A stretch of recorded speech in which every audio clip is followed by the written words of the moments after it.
Mời mọi người nhá, mời khán giả của bản VIP nhá. Đây là gà của VIP nướng nha cả nhà. Rất là ngon luôn. Xin chào cả nhà. Chào cả nhà. Lại là mình đây. Hôm nay mình được chủ kênh Balin mời mình qua đây ăn mừng kênh đã hoạt động kiếm tiền. Kênh Balin 81 cả nhà. Kênh của Balin 81.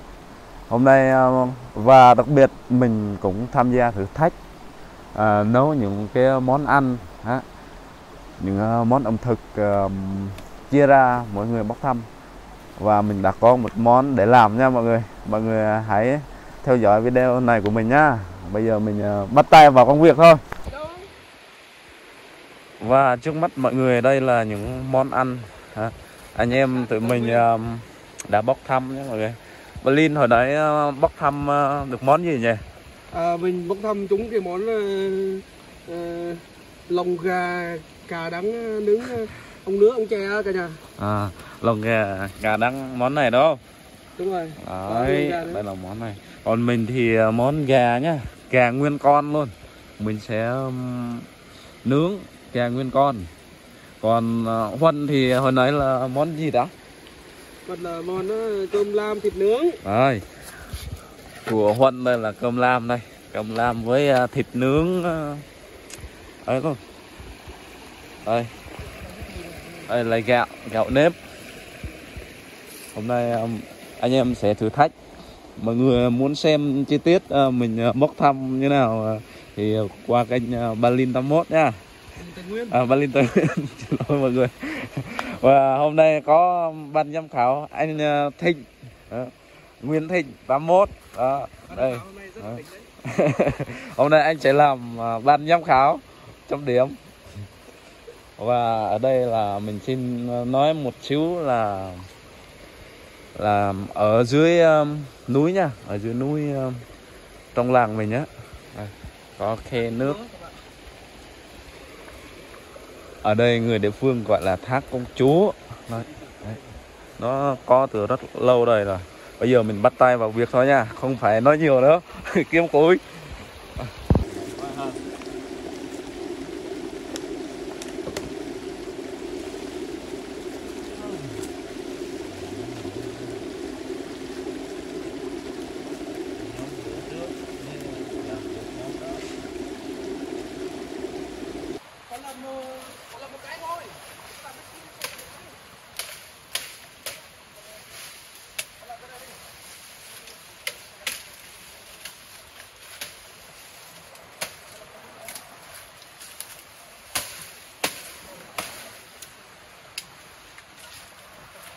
Đây nha mọi người, mình đã chuẩn bị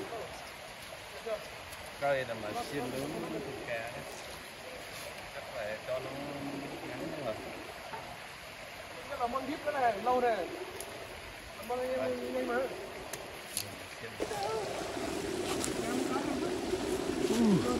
Đây nha cả nhà, mình xiên xong rồi. Bây giờ mình nướng thôi cả nhà ơi.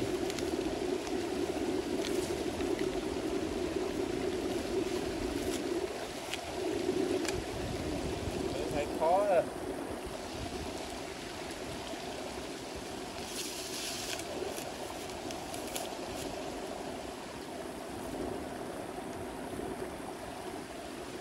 Có cái gì kê ở đây ta?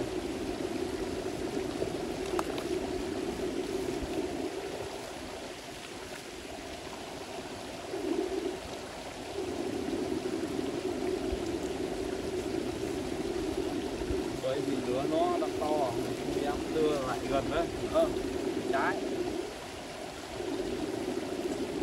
nó có than nữa, tập hơi là mình đi.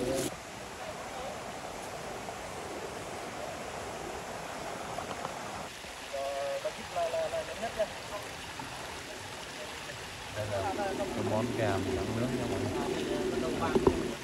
Balin Tây Nguyên đây.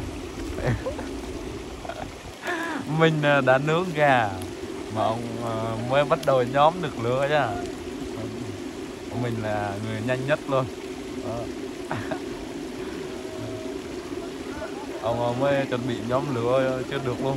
mình lửa mình bây giờ cho mọi người xem đấy. Tình con gà đang nướng rồi.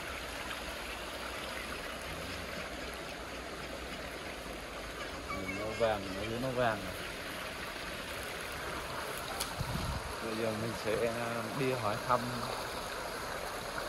mấy người này đây, hỏi thăm đối thủ. Và trước tiên là đi thăm Huân này. Ôi. Ôi, là Huân làm món gì nhỉ? Cơm lam thịt. Cơm lam trộn thịt luôn hả? Nhưng mà còn món thịt nướng mà, đúng không? Đây là thử thách của bạn Huân nhé.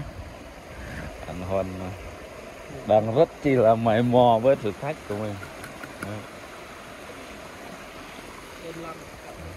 Còn ở dưới kia là thử thách của bà Linh, đang làm rau món cà vậy đó.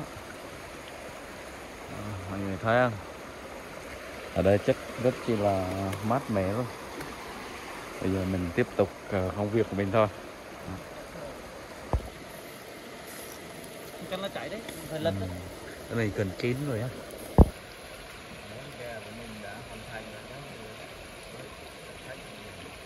Ok. Món khó nhất một lần. Xong đầu tiên. Món khó nhất. Lúc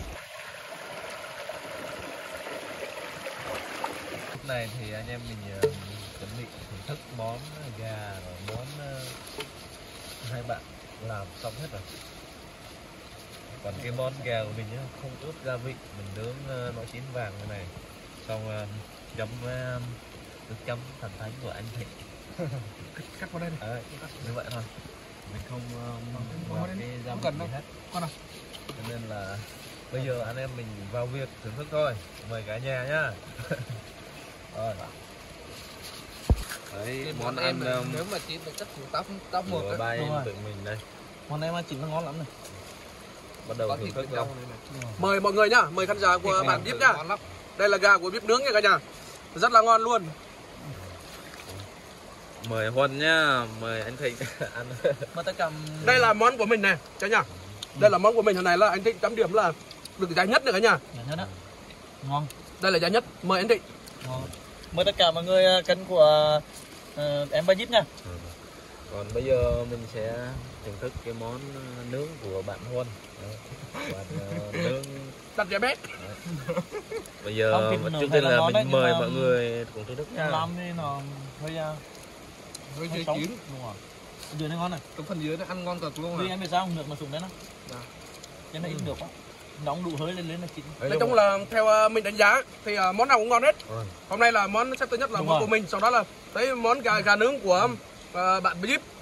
Tại vì món cá nước của Bíp thì nếu mà xếp về ngon thì ngon lắm rồi. Nhưng mà cái món này ai cũng nướng được. Thì ban giám khảo chấm xếp thứ hai của cái món này người ta ít làm hơn. Đúng rồi. Cái món này anh Thịnh chắc cũng ít khi ăn. Đúng rồi. Còn món của bạn Vân thì là món thịt nướng thì ok rồi, nhưng mà cơm lam thì nó hơi có chỗ chín có chỗ sống cả nhà.